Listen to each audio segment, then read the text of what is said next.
ஆட்சி தொக்கு வழங்கும் மணிச் செய்திகள். இணைந்து வழங்குபவர்கள் அரசன் சோ. ரொம்ப ரொம்ப நல்ல சோ.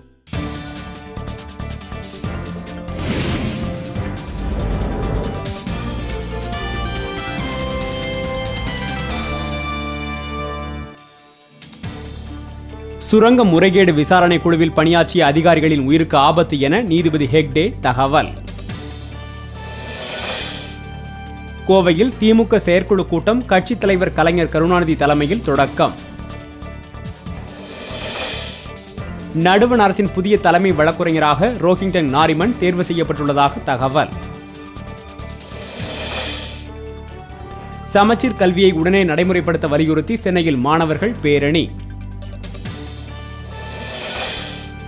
சென்னை அருகே டீசல் சரக்குந்து குழாய் உடைப்பு, சாலையில் பெருக்கெடுத்த டீசலை பிடிக்க மக்கள் போட்டி.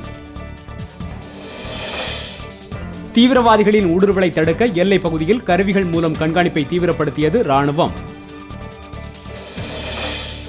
நிகர்நிலை பல்கலைக்கழக அங்கீகார விவகாரத்தில் நடுவண் அரசுக்கு கூடுதல் அவகாசம் தர உச்சநீதிமன்றம் மறுப்பு.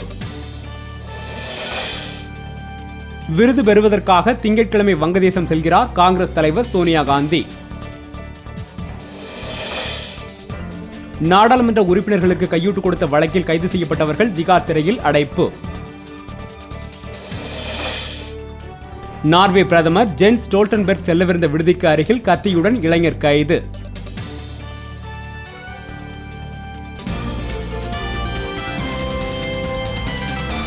மணிச் செய்திகள் வழங்கியவர்கள். ஆட்சியில் இப்போது 10 விதமான சுவைகளில் தொக்கு வகைகள். இணைந்து வழங்கியவர்கள் அரசன் சோ. ரொம்ப ரொம்ப நல்ல சோ.